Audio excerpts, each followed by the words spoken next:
Your success is my success. That's how Sandra Bright feels about her hypnotherapy. I help people stop smoking in about an hour, and I guarantee it for life. And that means no withdrawals, no cravings, no weight gain, and no drugs. She does it through hypnosis. Hypnosis is a naturally occurring state.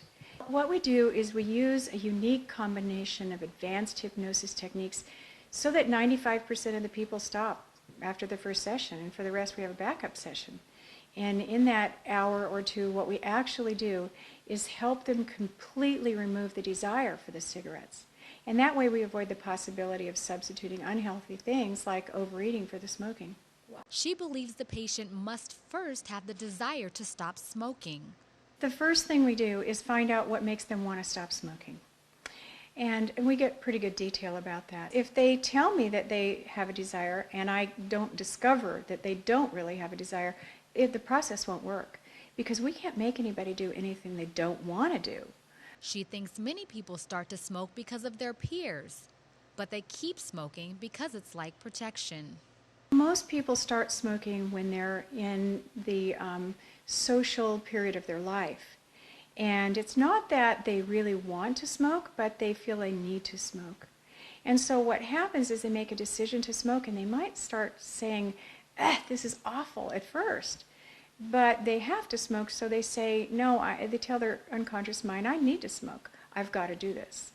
With the economic times affecting almost everyone, Sandra Bright says smokers can save themselves about $150 to $300 if they stop smoking. And right now, that's a lot of money. That's a big chunk out of their paycheck. Once the habit is formed, it's hard to stop. Even gum and patches won't help.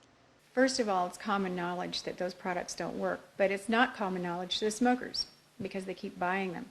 And if you think about it, about 7% of the population of smokers can quit on their own. So 10% if they use gum, 16% if they use patches. Not a really good success rate. And what I believe is that the patient then goes back to smoking and thinking that they're a horrible failure. People have a lot of misconceptions about hypnosis, but now, since we can do brain imaging, even doctors are recommending people for hypnosis because we now recognize that it's very much like a meditative state. So, what happens after the therapy? Yeah, most people just don't even have a thought of a cigarette. So about 30% don't even have a thought of a cigarette. They just go about their business and they're happy to be a non-smoker. About 30% might have a thought of a cigarette, but as long as they remember to say, no, I'm a non-smoker, and smile real big and be happy about it, they're fine. And another 30% or so might have to be aware, because maybe a week or so will go by and they'll be getting in the car, or they'll be doing something they used to do when they smoked, and they might have that thought. And as long as they get up and go do something else and just remind themselves, no, I'm a non-smoker, thank you, I'm happy to be a non-smoker, then they're fine.